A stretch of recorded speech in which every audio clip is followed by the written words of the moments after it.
listening to Your Ultimate Life with Kellan Fluckiger, only on LA Talk Radio.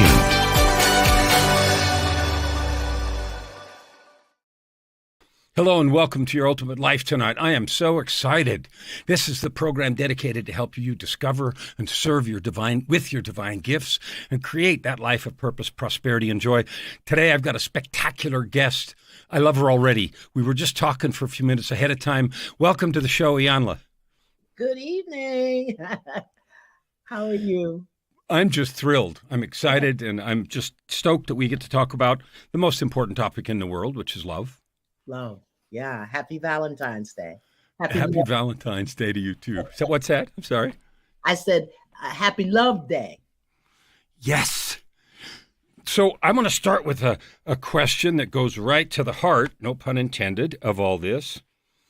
Why do you, I've looked at your work, and you said you looked at my books and stuff. Why do you do what you do? What drives you to get into the heart and love and down in the hard stuff? Why do you do that? You would have to ask me a hard question, right?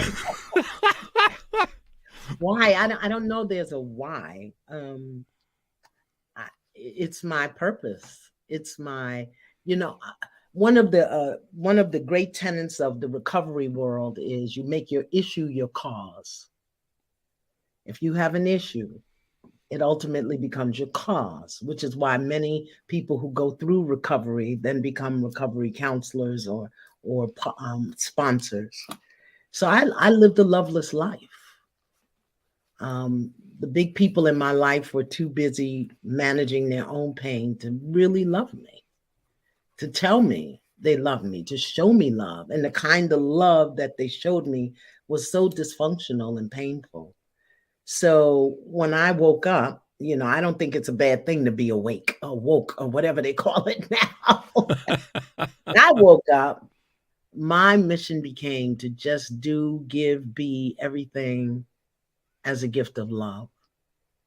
So my mission is to show people love, which is why I call everybody beloved. Be love. Yeah. I noticed that you sent me an email in our communication ahead of time and you called me beloved. And I thought, what a kind, tender expression of that. And it was just about mundane stuff, graphics or whatever. And there it was, beloved. Yeah. Well, tell me the different kinds of work that you do. You said your mission is to be love and to give love and to help people not suffer as much as they would otherwise. Yeah. Tell me the kinds of things that you are doing. Well, my purpose is to teach. I teach.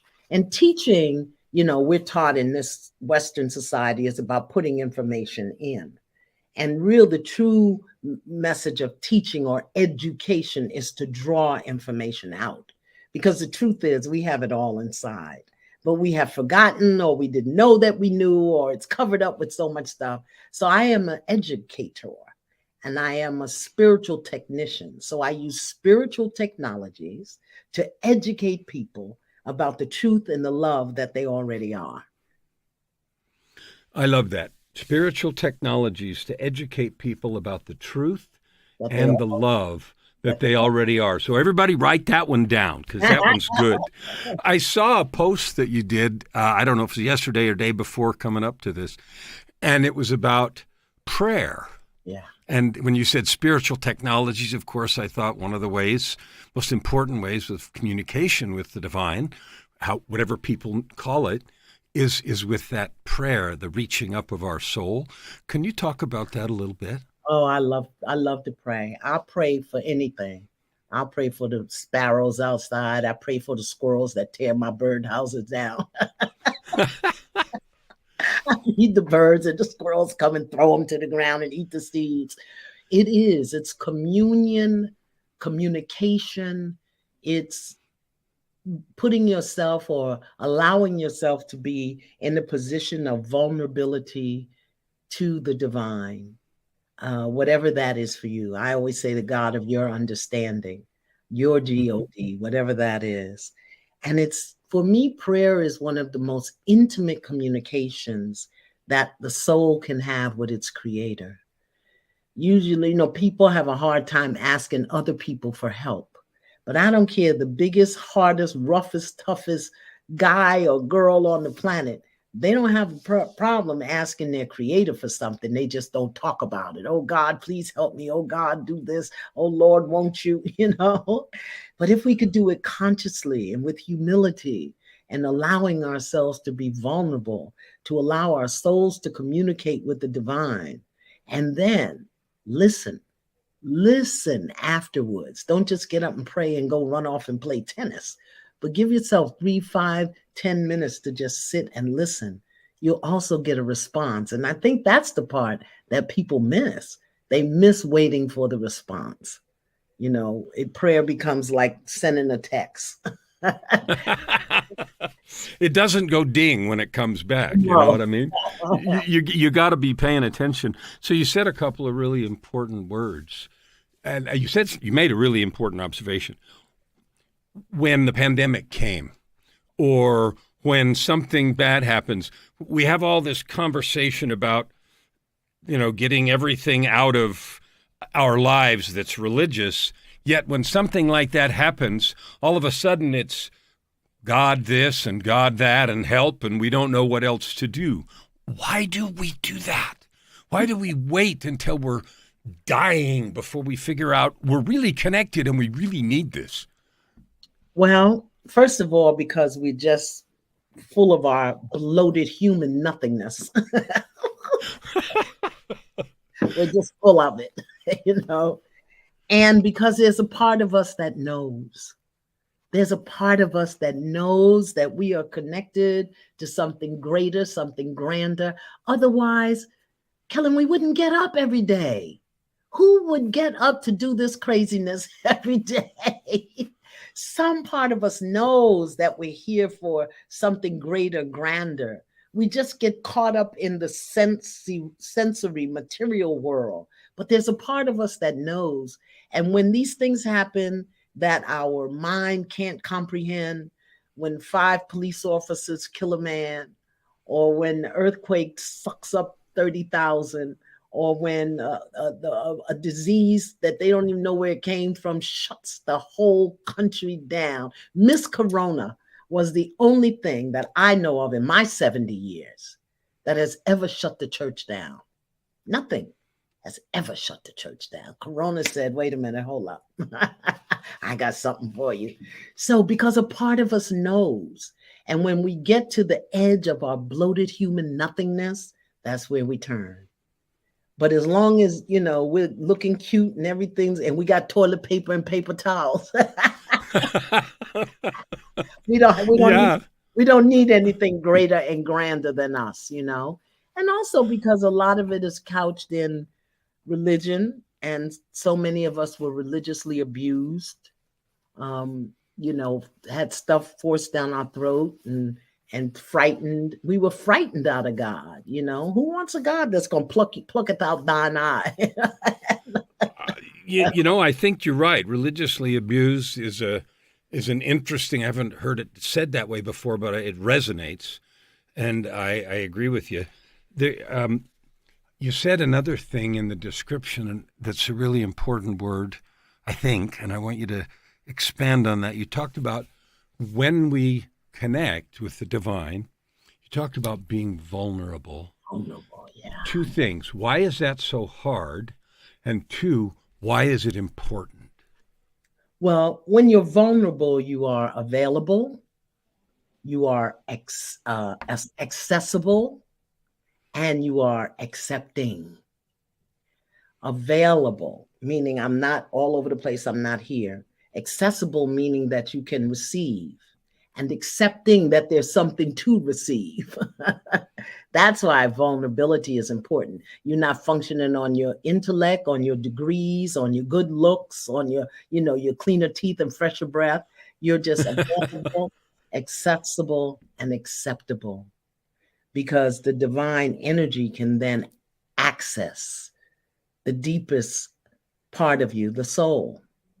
So that is how it's possible, why it's important is because vulnerability and humility are, I think, kissing cousins. If you have one, you can have the other. And if you have one, you do have the other. When we're humble, meaning of service, first of all, that's what humility means, of service.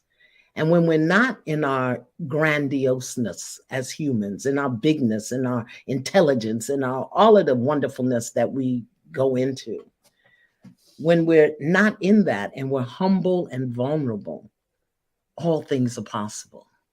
As long as we're running the show, there's some things that just aren't possible because we can't make them happen. But when you're vulnerable, you're open to another level of energy and experience. That's what I believe. I love that. As long as we're running the show, I guess I'd probably say it even a little bit harsher. As long as we're running the show, we're going to make a mess out of it all. Oh, When yeah. we finally figured out we can't handle this, then we let the real important power take over. Today, we want to talk about love, and this leads right into it. Do you have a definition that you use? I'm not trying to have you invent one or something. Do you have, when people say what is love or how do you love or talk about that, what is love? Well, what love is one thing. How you do it is another. Okay, all right. Talk about both. So Talk about what both. love is to me is everything. All. Mhm. Love, everything is love. It really is. Because for me, God, source creator, is everything. Created everything. So there is love in everything. And everything at its core is love. Even, my earrings, someone loves to make jewelry, so they made these. So there's love in there. My glasses, your shirt, your tree of life. Mhm. It's all love. Somebody did something that brought them joy in the moment. That's love. So for me, love is all. Everything is love. Now, how you love? Now that requires a college degree. Okay, well then let's get to it.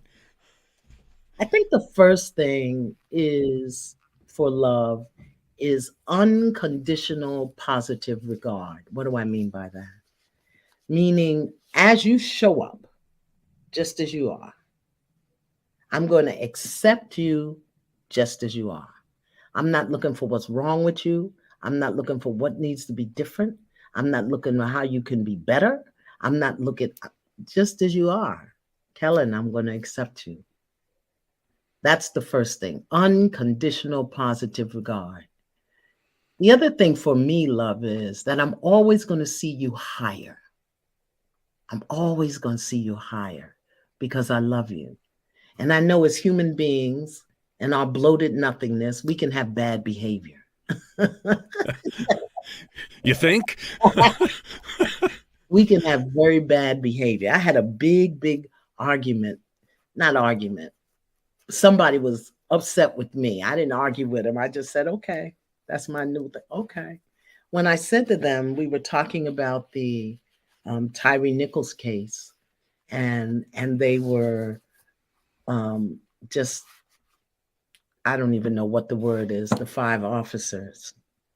And trust me, their behavior was depraved and indifferent. Okay. Yeah, no question about that. But I said to them, I hear you, and I can get on that step with you. But my heart goes out to their mothers. I'm a mother. And if my son behaved that way, I think I would just gouge my eyes out with a plastic spoon. Is anybody thinking about their mothers? And if you think about their mothers, then you have to think about them. So I said to them, the person, they deserve love too. And that was it. Oh no, how could you? And I said, just see them higher. We've all had moments that are less than our best. Now, we may not have done that, but everybody has a different purpose and a different walk. We don't know what's going to come out of this. This may change the entire police state of this world. We don't know. But we don't have to knit them a sweater, but we can still send them love. Love will be the thing that heals them. And in the meantime, I'm going to pray for their mothers. I just am thrilled to hear you say that about their mothers. and whoever else cared for them, because they did have others that cared for them, who will have seen that and just had their hearts torn out as they watched those things happen. And it's we have a that is there. We just yesterday had this business at the University of Michigan. I don't even know what happened yet. No, And he just lost it, you know? yeah, And so, you know, as human beings, I think it's Sting that sang a song, Fragile. No one ever really knows how fragile we are. Sting sang that song, and we are as human beings. And that's why we all deserve love. And again, because I love you doesn't mean I'm going to condone or support or celebrate your bad behavior. But I'm not going to withdraw my love. I'm going to see you higher and know that you can reach into that higher place, and you will still have to experience the consequences of your behavior. But I can still love you. People, they don't want to do that. They want to get mad at you and stay mad at you. That's not how you love. Sometimes you love people enough to walk away from them and leave them alone, but that doesn't mean you stop praying for them or wanting the best for them. Yeah. So I see you higher. So when I talk to people here, I like to hear things and emphasize them. So see you higher. To love someone is to see them higher. Unconditional positive regard, accepting you just as you are. And I have to say, when you popped on the screen before, you know, the exchange and moment, just of that connection right there was all that. Just, you know what I mean? It was just that. And it was a fabulous moment. And to then make a choice to see somebody higher, because it's not automatic. No. You know, we are, huh? Love is a choice. That's where I want to go right now, because the people that say, you know, someone that does something bad, whether it's those 5 officers or others, the people that invaded Ukraine or whoever, they got to, you know, they should be tarred and feathered, and, you know, the list goes on. All these bad things should happen to them. And then there's another choice, and the choice is I am going to love them anyway, to see them higher, to hope, pray, send energy that they heal. This is not dismissing consequences, like you said. When someone comes to you that's sincere, and I'm not, you know, they're sincere, but they have a history or a habit or a story that is contrary to that, how do you start with the process of helping them understand they have that choice, and then to begin to make it in small and then larger ways, to see people higher, to love them? If they want to make that choice, first of all, when people are engaged in a bad behavior or self-destructive behavior or harmful behavior to anyone else, they have to really recognize the pain that they're causing themselves. And I say to them, what must the person think of themselves to do this to themselves? What must the person be thinking?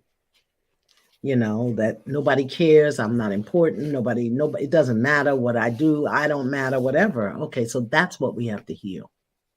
That's what needs to be healed. You got to love yourself enough to know that every single thing that you do matters. Every single thing that you say matters. So if you're causing this pain to yourself or to someone else, it's because you don't think you matter. You don't know how important you are. You don't know how valuable you are. So we need to start there. We have to build your sense of esteem, value, worth, respect, love, all of that, so that your internal infection doesn't affect others. Because when you don't love yourself, when you don't value yourself, when your esteem is so low, you're infected with self-denial and self-hatred, and that will infect other people.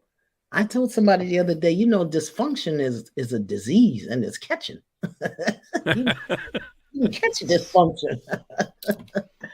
So yeah, you got to start there. You have to, you don't have to do anything.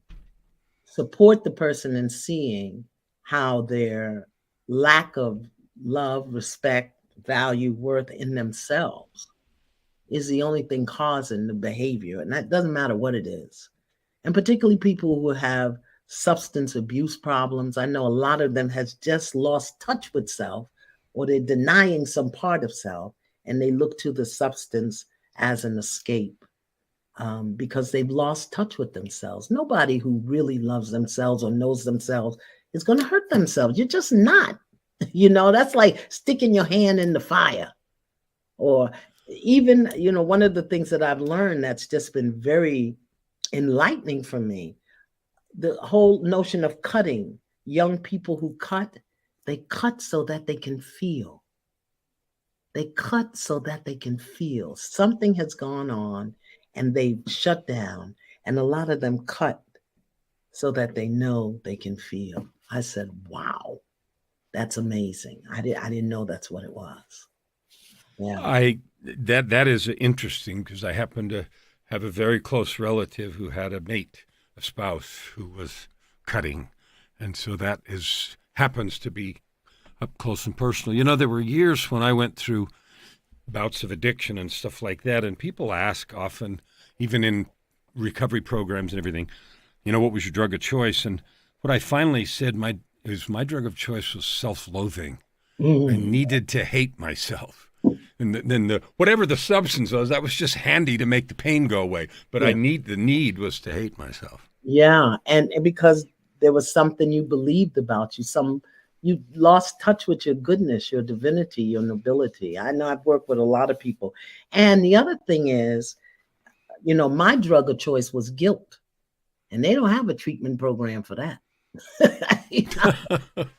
My drug of choice was guilt.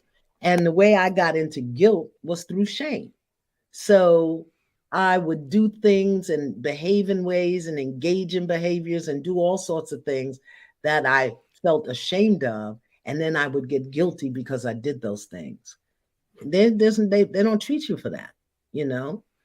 There's so many things that people are addicted to. Their drug. Some people are addicted to struggling. Some people are addicted to lack and restriction because, again, they've lost touch with or no knowledge of their divinity, their nobility, their self with a capital S. So we engage in these behaviors to distract us from going within and connecting with that part.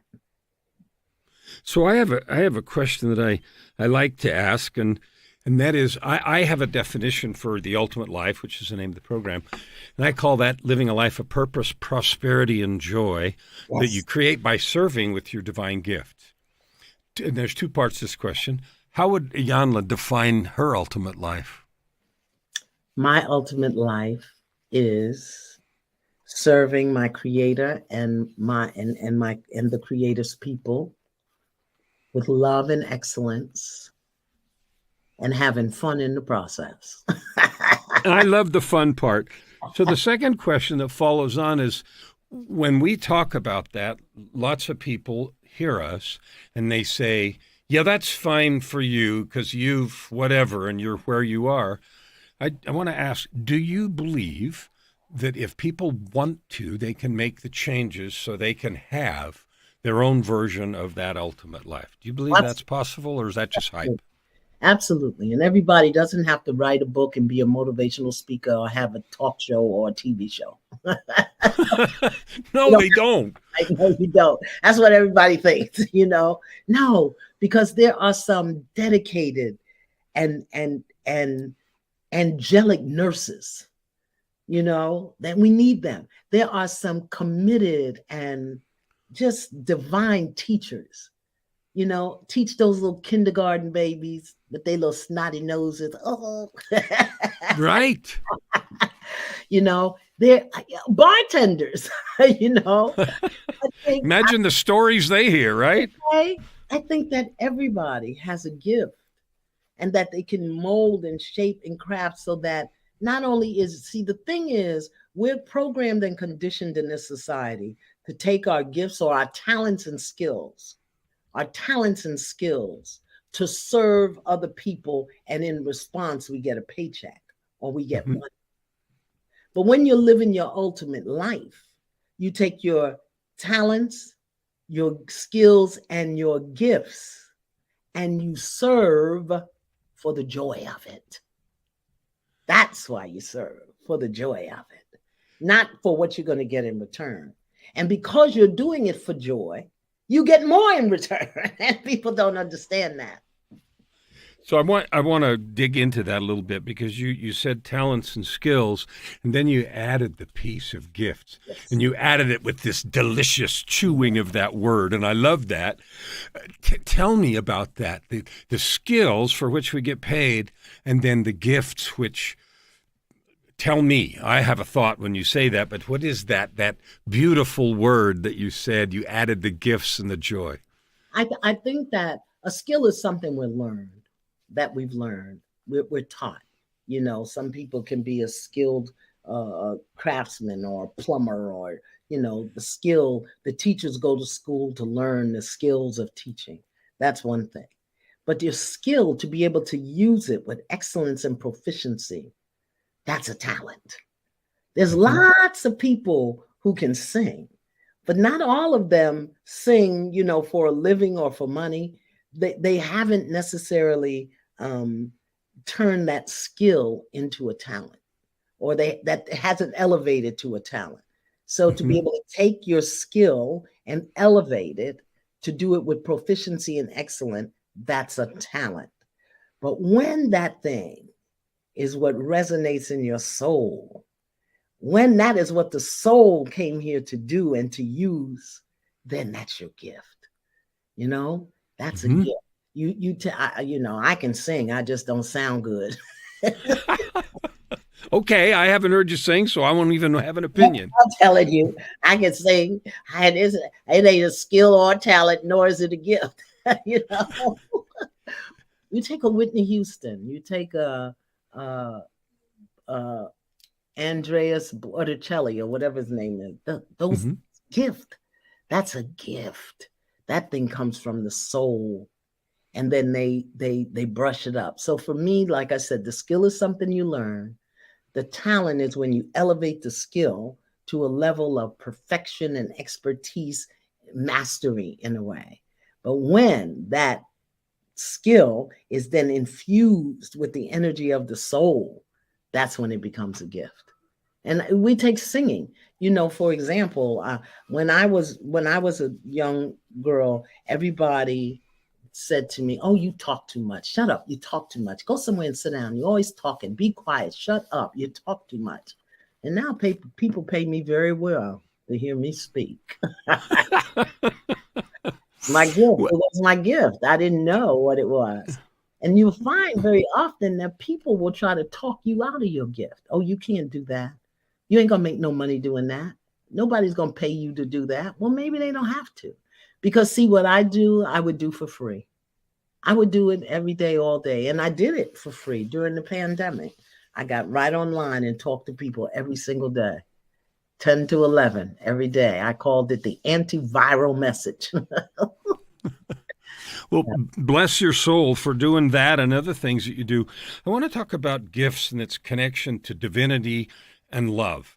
Like, one of the things I say all the time, and it sounds like you agree, is that the divine, our creator, gave each of us gifts. Yeah. And the way I think about it is, if we're created with that love, intentionally, lovingly created, then I can only imagine that those gifts were given intentionally, carefully, and lovingly as we got ready to come to this experience. Does that sound right to you? I do believe that. I swing back and forth between whether the gift was given or whether we chose it and forgot. Okay. Yeah. And everybody does. My best friend, you know what her gift is? Listening. Oh my goodness. This woman hears the unspoken syllables of words, and then she can feed you back something like, "Where did you get that from?" But she just has the gift of listening, and then being able to respond in a way that just takes you to a whole nother level. So I do believe everybody has a gift. And I frequently say that your purpose is your passion, not your job. Your purpose, which always entails your gift, is your passion, what you're passionate about. not your job. So many people think that their gift and their purpose is tied to a paycheck, and it isn't always.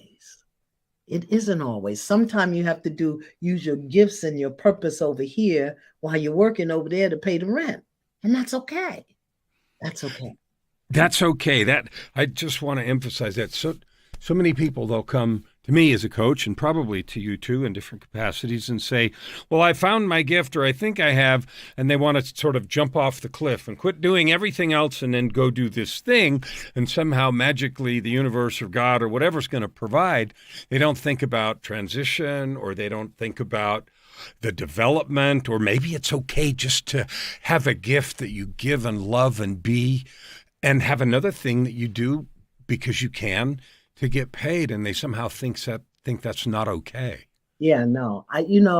I happen to be fortunate that my purpose, my passion, and my paycheck were all tied together.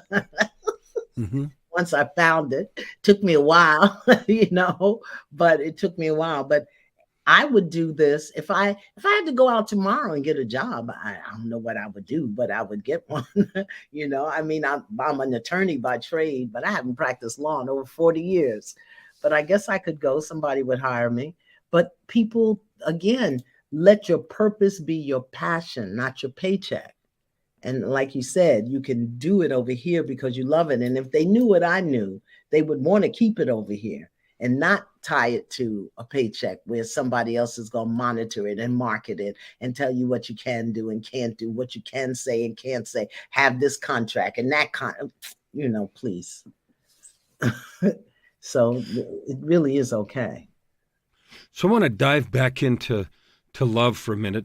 In the beginning, you said love is everything, and I actually agree with that. I say something like love is literally the glue that holds everything together.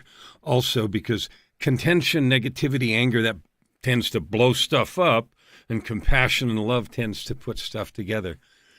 So why is it that we're having such a hard time cultivating the very essence and substance of our being and the thing that glues us together? Because we're programmed and conditioned and socialized to reach out before we reach in. Where are we taught to reach in? Because the love is not out here. I mean, it is, but unless you bring your love, I bring my love, he brings their, we all bring our love that we are, bring awareness and knowledge and embodiment of that love, it's not going to be there.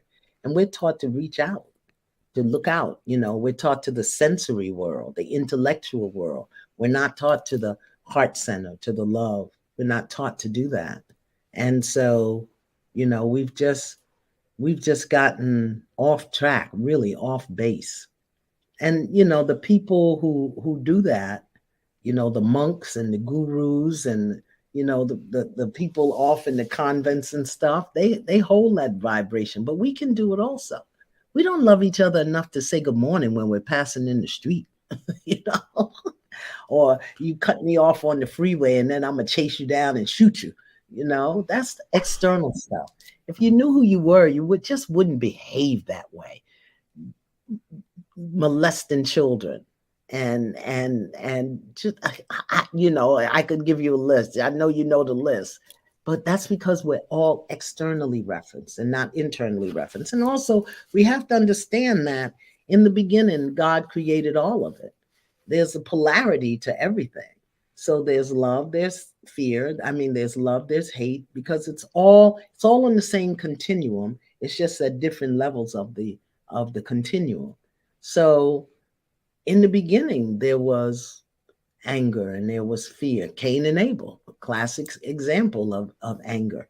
One brother killed another because his gift was accepted and his wasn't. Disobedience, that was right in the beginning. Don't eat that apple. And that's the very thing that, and, dishonesty. Where are you, Adam? Oh, I'm the woman you gave me. She gave me the apples, lying, right? How you going to lie to God? I don't know. Sometimes I think we pretend he doesn't know what's going on. Yeah, and so it was there in the beginning, and now it's just magnified 6 billion times. But it's all on the same polarity. But we are being forced, I believe. I could be very wrong, but when I look at what's going on from started before the pandemic, but it's just intensifying, from the wildfires to the pandemic to the earthquakes to the rains and the mudslides. We're being forced into a position of humility where we're really going to have to restructure how we do what we do in every area of our lives. Never mind the horrific things that humans are doing to each other, because then we can take to court and punish them, law and order society. But what we going to do who we going to get about that earthquake? What we going to do about that? It feels like the divine God has invited us to understand. You've said a couple of times, and I really love it, if people knew who they were. So he's invited us to wake up and to know who we are, and we keep ignoring him, and we keep ignoring him. And so the invitations get louder and louder and louder. And I think that's where you're going with that. We're being forced with these things to just wake up. I don't think it was an invitation. I think it was an invitation early 2000. Okay. Now I think it's a cease and desist order. Cease and desist your foolishness. Stop it. Yes, totally. Okay. I don't think it's an invitation. We got an invite and we didn't pay attention to it. Now the fires and the earthquakes and the wars and the war, that's man-made, but things are coming. California, who's not going to have some water soon? Colorado, somebody, there's no water. Oh my Lord, it's just, and if you know who you are, you'll be okay. So I want to go back to that. That's the third or fourth, or I don't know how many times you talked about knowing who we really are. I want you to dive into that as deeply as you'd like to. Who are we? Why does it matter so much? I know it's 3 questions. Who are we? Why does it matter? And what happens when we know? Yeah. God is I am. I don't know how else to say it. God is I am. That's who we are. That's who I am. Mm-hmm. I'm all that God is. And again, God is the continuum, everything from light to dark. But my affirmation is God is I am, let there be light. I don't want to be in the dark. Let there be light. I've been in the dark and I had to scoot my little butt right down the other end of the pendulum. The continuum, because that dark was, it was hot down there. God is I am. I am a demonstration of the life and power of the architect of the universe. That's how I explain it. And it's important for me to know that, so that I never again dishonor, disrespect, devalue, minimize myself in ways that I had when I didn't know who I was, when I thought I was here and God was there. And God, the God of my understanding, oneness that I have with nature, when I thought it was just things that were just okay for me to do, things that I thought were okay for me to think. I go all the way down to the thinking. I have certain things it's not okay to think, okay? Not okay to say. So when you know who you are and you understand the inherent power that you have, you just behave differently. You see people differently. Let me, when I think, my grandmother's a Native American, born on the reservation, to Slakey, Cherokee. Okay. And her father was a sharecropper in Virginia. Her mother was born on the reservation. So my grandmother grew up in the early 1900s in Virginia, went from South Carolina to Virginia. Her father was a sharecropper. At 9, my grandmother was raped by the sharecropper's son. And when she went home and told her father beat her because she had gone beyond the boundary she was supposed to go. But when you're a little brown girl or a little red girl and the white sharecropper's son calls you, you go because that's how you're programmed and conditioned. And when he rapes you and you go home and tell your father, he's not beating you just because you went beyond the boundary. He's beating you to take out his anger because he can't say anything to that white sharecropper about his son raping his daughter. So I grew up with that reality. And I grew up with the reality for a long time that as a brown, red girl, white people were bad. White people were wrong. My grandmother was a domestic. She worked for some really famous people. She was a master chef and a housekeeper. And that's how she supported my brother and I by cooking and cleaning. When I was 5, I used to stand on a box in her I don't know what you call her employer's house. She called them her madam's house. And I ironed sheets and pillowcases. And they used to say, don't let her touch the wall. She'll make it dirty. So I couldn't move. This is how I grew up. So by the time I was a young teenager in the 60s and the Black Panthers said, let's off Whitey, I said, yes. Right. Yes. And then I had to restructure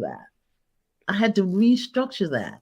Because holding that much anger and that much, it wasn't really anger, it was hurt. It was sorrow. I had been taught shame and guilt of who I was as a female of color, as a female in poverty. My grandmother was forced to pass as Black rather than be a Native American. It was easier for her to be Black than it was for her to be red. And that's what I grew up with. And I blamed them. And as I woke up, I had to restructure that. And the only thing, 2 things that helped me do it were love and forgiveness. Forgiveness first and then love. Otherwise, I couldn't be sitting here talking to you, a white guy, thinking about what white guys did to my grandmother and my mother and my father in that time. That's still alive in my cellular memory. So, and when I understand who I am as a child of God, as I understand who I am as a divine being, I know that all of that was purposeful. All of it was purposeful. Because if I didn't have that history, if I didn't have those stories and those experiences, I would have never learned the value of forgiveness. And I'd never know the joy of love, that I can love you, our dear friend, Steve Hardison, my Mormon brother. Right. Okay. So I think Steve and Amy are watching tonight. He said he was going to. Oh, okay. Hi, Steve. I would never have been able to do that because I'd be alone in my head without adult supervision, making up stories. So when you know who you are, the first thing you do is you look higher for purpose, for meaning, for understanding. And yeah. So I love that. This is, I'm just going to repeat some things just because I want them to be heard loud. And you said purposeful. And so many people have had little and big and horrendous things in their own past, and they want to rail at life or God or whatever. And you just described terrible things, and yet you chose to say there was purpose because you would not have understood the power of forgiveness. And without you understanding the power of love and forgiveness, you wouldn't be able to help me or others watching this or people that you've helped as they see, because truth carries its own power. And so when you look at somebody and you say, I now understand the power of forgiveness, the walls shake because you speak truth. Yeah. Bottom of, if you go back and look at the bottom of my email, my signature line says, truth will correct all errors in my mind. You think I didn't see that? It just jumped off the page into my heart. So, yeah I loved it. Yes, it will. And everything has a purpose because God is purposeful. And that's why we're all on that continuum of, and we all have choice and free will. I could have chose to stay angry and Black and upset, but to raise it to love and to elevate it with truth and forgiveness, it gave me an entirely different frame of reference. And it opened my heart to an entirely different, just opened my heart to many other things, you know. Yeah. I want to just, we have a few minutes left. And when we started, you asked to talk about my purpose here. My purpose, help 50 million people discover their gifts. And everybody that's watched one of these knows that. And I like bringing people on and helping them do their work. So you said you had something going on March the 11th, and you wanted to talk about that. Yeah. And I want you to talk about it. So talk about it. You know, one of the things that I've discovered is everything is a relationship. Our relationship with the divine, our relationship with each other, everything is relationship. And so many of us have so few skills and tools about how to be in relationship, first with ourselves, because you can only be with someone the way you're in relationship with yourself. And if you're waiting for someone, that famous line out of the Tom Cruise movie with Cuba Gooding, where he said, "You complete me." If you're waiting for somebody to complete you, that's a problem. It's not going to turn out well for you. But it's just everything is a relationship. I remember watching what was happening a couple of weeks ago in the House of Representatives, where they had to do those votes, those 15 votes. And I just kept saying, these people are having a really bad relationship with each other. A bad relationship with themselves. Whether you're looking at the knee on the neck with George Floyd, you're looking at Putin and Ukraine, you're looking at those 5 officers and Tyree Nichols, it's all relationship. Because first of all, your relationship with yourself is going to govern and dictate how you deal with everybody. 100%. There are skills, there are tools, there's truth that we need to know. So on March 11th, Spirit has guided me, because I would be eating my popcorn, minding my business on a Saturday. I'm going to do an all-day intensive workshop on relationships, all kinds of relationships. Because, you know, since the pandemic also, relationships have taken a big hit. Yes. People like, why am I married to you? Why are you here? And, you know, the electronic dating or the online dating and I did life after lockup and relationships have taken a really big hit. So I just want to share with people, as a 3-time divorcee, twice from the same man. Okay. What I've learned about relationships. I've learned a lot, and it's all grounded in love. And it's all based on really us making conscious choices and decisions about who we choose to be as we relate to one another. Who we choose to be. So that's March 11th. It's virtual, so people can come from all over the world. Tell us how to find it.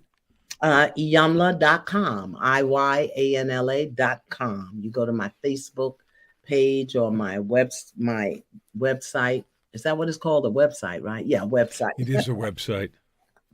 Me and the technology, we know good friends. So I couldn't be more strong in my both love of you and endorsing what you're presenting. Your relationship with yourself and who you choose to be in that is super critical. So anybody watching, go there and see and learn about the relationship with yourself, because like she said, you can't have a relationship with anybody else better than the one you have with you. You can't love anybody else more than you love yourself. And that's where it starts. So go there and see. And if you don't know who you are, that's the critical part. If you think you need somebody else to complete you, you know, one of the most beautiful relationships, I know 3 of them, but one of the most beautiful ones is Steve and Amy. They've been married since God left Chicago.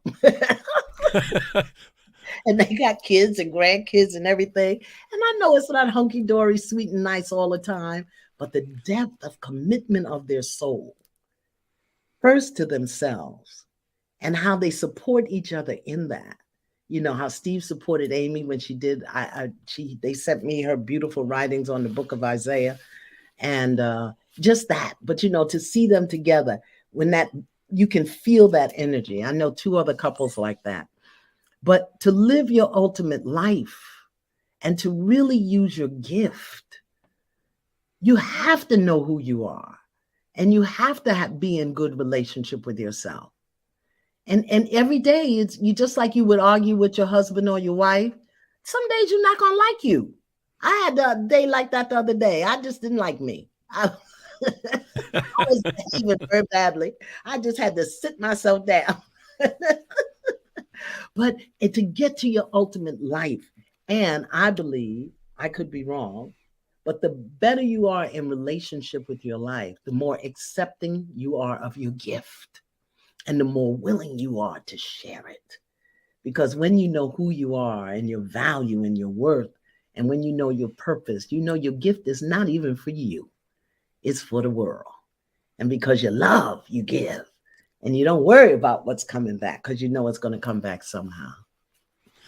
So I can't thank you enough. We've come to the end of our time, and I can't thank you enough for sharing your heart, your smile, your love, and your beautiful presence with us tonight. Thank you, Iyanla. Thank you for having me. You are just welcome. I just couldn't encourage all of you tonight. Go back and listen again. Pick some pieces up. Pull those nuggets out and get in relationship with yourself. You can't love anybody else more than you love yourself. And you can't have a better relationship than the one you have with yourself. And above everything else, realize who you really are. So you can move forward fast and create your ultimate life.